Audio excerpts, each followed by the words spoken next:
शुरू करें बेटा कहानी। सफल भाई साहब आप ही जाओ, बगल में है भाई। चलिए, तो पिछली क्लास में हम लोगों ने जो कल जो देखा था वहां पर 3 सेक्टर मॉडल वाला हमने सर्कुलर फ्लो तो बना लिया था और वहीं पर हम लोगों ने समाप्ति की घोषणा करी थी। अब देखो बेटा, मल्टीप्लायर अभी हमने 2 सेक्टर मॉडल में भी देखा, के की वैल्यू निकाला था ना, 1/1 - MPC या 1/MPS, इस तरीके से वैल्यू निकाला। अब आगे भी हम लोगों को देखना पड़ेगा, क्योंकि अगर मान लीजिए गवर्नमेंट आ रहा है तो टैक्स वगैरह की भी बात करनी पड़ेगी या नहीं होगी, तो टैक्स मल्टीप्लायर भी तो हो सकता है या नहीं हो सकता, इस तरीके की चीजें देखना पड़ेगा। तो अब 3 सेक्टर मॉडल के अंतर्गत हम इन चीजों को देखते हैं, तो लिखिएगा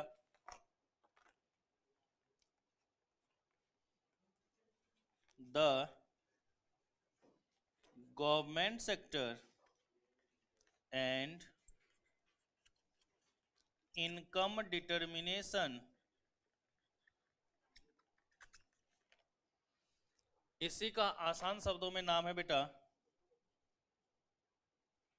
income determination with lump sum tax. इस बार इसमें से एक क्वेश्चन पूछा था, LUMP SUM, income determination with lump sum tax. भाई अगर गवर्नमेंट है तो टैक्स की बात तो चलेगी ही ना। चलिए बेटा, एक वो बताओ, y बराबर फॉर्मूला क्या लिखा था हम लोगों ने,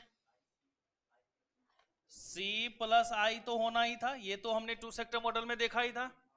और तीसरे वाले में क्या आ रहा था बेटा, अच्छा इधर हमने y क्यों लिखा है, क्योंकि हमने बोला था ना aggregate supply is equal to y, याद है कुछ, क्योंकि हम जब भी बात कर रहे हैं इक्विलिब्रियम की बात कर रहे हैं, तो एग्रीगेट सप्लाई बराबर क्या हो गया, y लिखा था, तो y की जगह पे as लिख दो, ये as की जगह पे y लिख दो, काम चल रहा था हमारा। तो हमने क्या लिख दिया यहाँ पे, y is equal to C+I+G, consumption plus investment plus government. चलिए, अब अगर यहां पर हम लोग C की बात करें, अब यहां पर किसकी बात करें बेटा, C की बात करें, तो इसमें थोड़ा सा बदलाव होगा। और साथ ही साथ अगर हम इनकम की बात कर रहे हैं तो इनकम में भी भाई जो भी हम कमाए तो टैक्स देने के बाद ना बात करेंगे खर्चे का, अर्थात जो भी हम इनकम की अब बात करेंगे तो डिस्पोजेबल इनकम की बात होगी। और डिस्पोजेबल इनकम का मतलब क्या समझाया था यूनिट 1 के अंतर्गत, जो अवेलेबल फॉर कंजम्पशन है हमारे पास, जो हमारे पास क्या हो, अवेलेबल फॉर कंजम्पशन हो। और अवेलेबल फॉर कंजम्पशन क्या होगा कि भाई जो भी हमारा प्रॉफिट टैक्स वगैरह था या जो भी हमने डिविडेंड वगैरह देना था वो सब देने के बाद जो लास्ट में हम लोग बोलते थे रिटर्न अर्निंग है या हमारा अवेलेबल फॉर कंजम्पशन है, यही शब्द हमने यहां पर यूज किया था, तो उसकी बात करनी है। तो जो हमारा सी की वैल्यू होगी, तो सी बराबर हम लोग लिखते बेटा A+BYD। इससे पहले तो हमने लिख दिया था A+BY, लेकिन अब वहां पे y का मतलब किससे रिलेटेड, YD से ना, डिस्पोजेबल इनकम से रिलेटेड। तो C की वैल्यू क्या होगी बेटा, A+BYD। और ये जो YD है डिस्पोजेबल इनकम है, तो डिस्पोजेबल इनकम का मतलब क्या, भाई जो हमारा टोटल इनकम है उसमें से टैक्स को क्या कर दिया जाए, माइनस कर दिया जाए, जो वैल्यू आएगी वही हमारा किसको दिखाएगा बेटा, डिस्पोजेबल इनकम को दिखाएगा, है ना। तो ये YD का मतलब लिख लीजिएगा डिस्पोजेबल इनकम, YD का मतलब क्या होगा बेटा, डिस्पोजेबल इनकम। तो अब अगर इससे, भाई आगे में कोई कष्ट है बैठने में किसी को क्या, नहीं ये आगे वाले रो में कोई नहीं बैठता, तो फिर अगली अगली क्लास से फिर आगे 2 रो किसी को नहीं बैठने दूंगा। बेटा गर्ल्स आप लोग आगे के 2 रो में बैठ सकते हो, ताकि फिर से ये नहीं बोलना सर दिक्कत चोरी दिख नहीं रहा, आके आगे वाले 2 रो में बैठ सकते हो, 3 3 6 बेंच है तो आराम से 12 बच्चे तो एडजस्ट हो ही सकते हो। अब बैठ के देखियो, ये जो मॉनिटर है कल इधर बैठा हुआ था, आज भाग गया उधर, ठीक है बेटा। सर मैं बैठता हूँ आगे, अब नहीं बैठना, 2 बेंच साफ हो गया, तीसरे पे बैठना आप। तो देखो सुनो, अब मैं c की जगह पे a plus B Y D लिख सकता हूं, और फिर बाद में वाई डी की जगह पे y माइनस टी लिख सकता हूं या नहीं? आप इससे क्या इस फॉर्मूले को, ऊपर जो फॉर्मूला है c प्लस आई प्लस जी, इसको कैसे सॉल्व कर सकते हैं जबकि ये दो वैल्यू गिवन है? सॉल्व करके दिखाओ और y निकाल के दिखाओ। शुरू हो जाओ बेटा। मुझे नहीं आता, ठीक है, मैं इसलिए यहां पे कर देता हूं फ्रीज। ये रहा,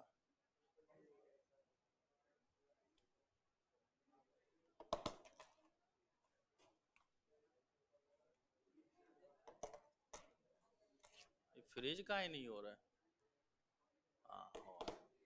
सॉल्व करो।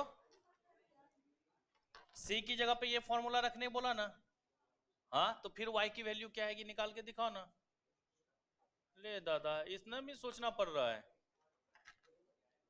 और सभी बच्चे करोगे अपना अपना। ऑनलाइन वाले बच्चे चीटिंग ना करेंगे, क्योंकि आप लोगों को दिख रहा होगा मैं क्या लिखता हूँ, फेस टू फेस वालों को ना दिखेगा।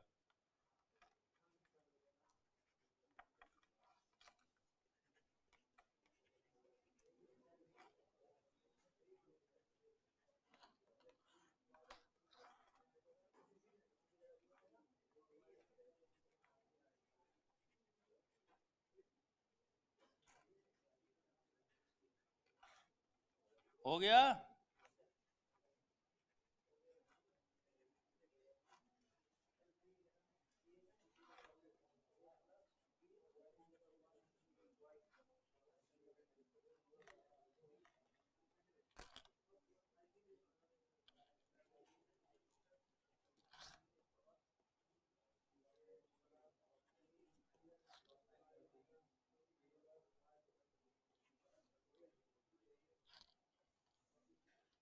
अरे इतना टाइम लगेगा? कितना आया?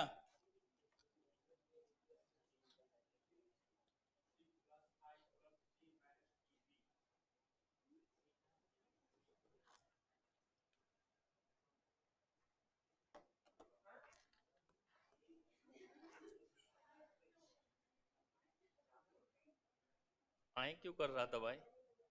देखो एक मिनट, c की जगह पर देखो, सामने देखो बेटा, c की जगह पर a plus B Y D आ जाएगा, प्लस आई प्लस जी लिख सकते हैं। वाई डी की वैल्यू y माइनस टी होता है ना, तो अब y बराबर a plus B of y minus T plus I plus G लिख सकते हैं। ब्रैकेट खोल दो तो B Y minus B T, y को y के साथ लाना पड़ेगा, ये नहीं लाना पड़ेगा, तो ये जो प्लस बी वाई है अपोजिट साइड जाके माइनस बी वाई हो जाएगा। तो y माइनस बी वाई बराबर a minus B T plus I plus G हो गया बेटा। y कॉमन आ जाएगा, तो 1 minus B is equal to a minus B T plus I plus G. अब y बराबर क्या हो गया, इधर मल्टीपल है अपोजिट साइड जाके डिवीजन, तो 1 by 1 minus B of a minus B T plus I plus G हो जाएगा, ही नहीं हो जाएगा बेटा? तो अगर आपको क्वेश्चन में ये सारी वैल्यू गिवन हो कि b की वैल्यू दे रखा हो, a की वैल्यू दे रखा हो, t दे रखा हो, i दे रखा हो, g दे रखा हो, तो नेशनल इनकम निकाल सकते हैं या नहीं निकाल सकते हैं? तो y का फॉर्मूला हमारा ये हो जाएगा, किसके अनुसार? विद लमसम टैक्स के अनुसार। किसके अनुसार बेटा? With lump sum tax. कर लोगे? फॉर्मूला बेसिकली है यही, अब इसी में थोड़ा थोड़ा बदलाव करते रहेंगे और आपको नया नया फॉर्मूला बनाना है। ओके, बोलिए। तो ये वाला हो गया सबका, कर लिख लो, आई करने वाले। हमने तो कुछ एक्स्ट्रा नहीं करा, हमने वही आपको दो वो फॉर्मूला लिखने के बाद बोला था इसकी वैल्यू वहां पे रख के निकालो, और बहुत सारे बच्चों ने किया होगा, y को अपोजिट साइड ले नहीं गए होंगे।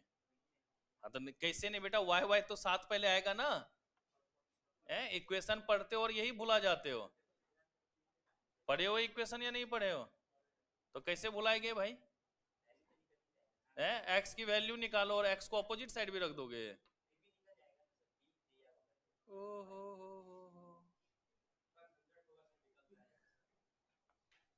बेटा और भी निकल सकता है, सॉल्व भी मत करना, लिख देना, सामने वाला खुद अनुमान लगा ले आंसर क्या हो सकता है। चलो हो गया, बोलिए। नेक्स्ट लिखिएगा बेटा, इनकम डिटर्मिनेशन जी,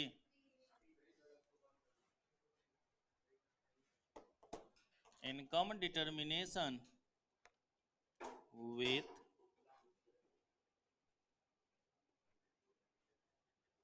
लमसम टैक्स।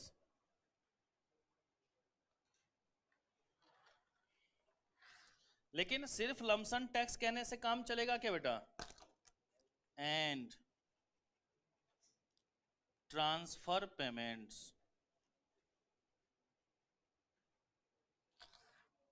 गवर्नमेंट के द्वारा फायदा हो सकता है या नहीं हो सकता बेटा?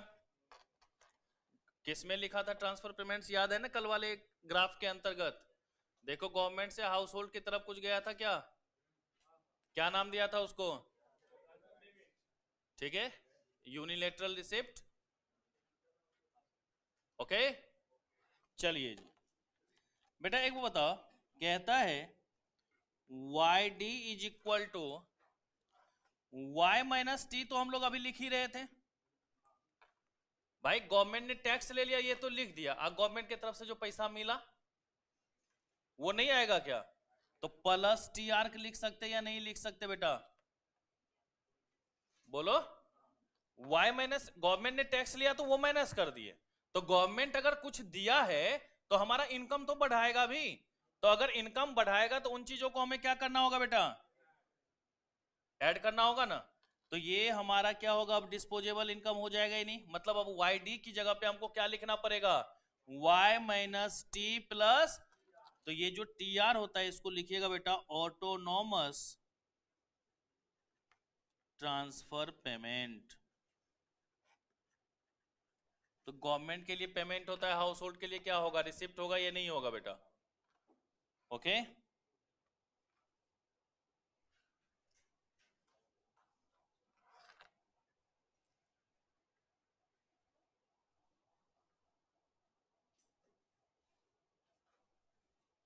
सॉल्व कर सकते हो? फॉर्मूला बना के दिखाओ, बनाओ सब, हमें नहीं पता।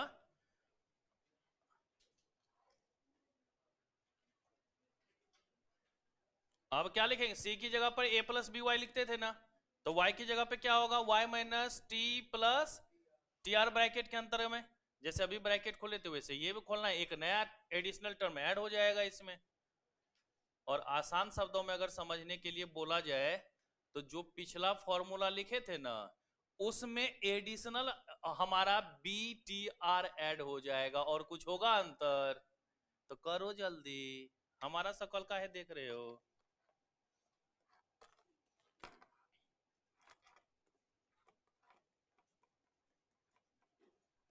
कितना इजी है बताओ तो, और तुम लोग परेशान हो जाते हो, गलत बात है।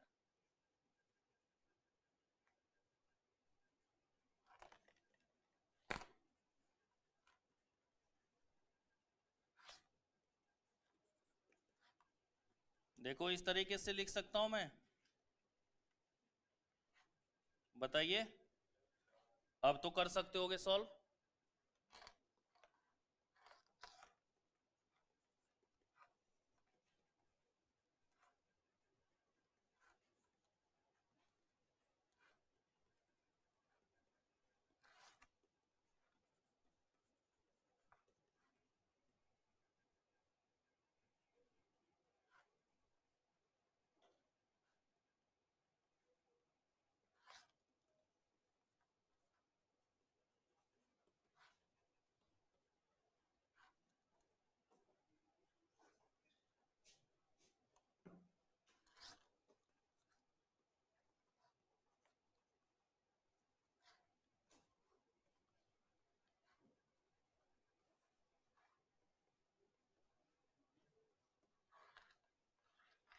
होगा ये?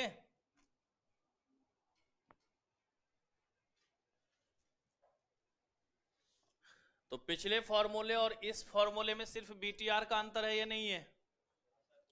कि पुराने फॉर्मूले में अगर हमने सिर्फ एडिशन में बीटीआर कर दिया तो आंसर आ गया ना हमारा।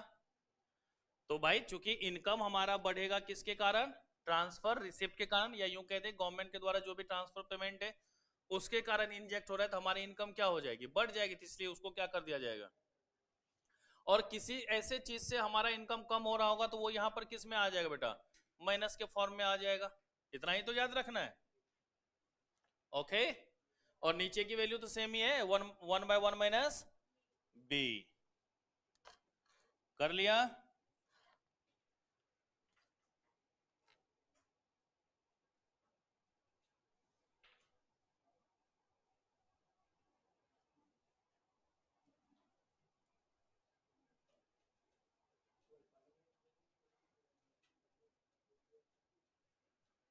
हो गया बच्चों। नेक्स्ट लिखिएगा,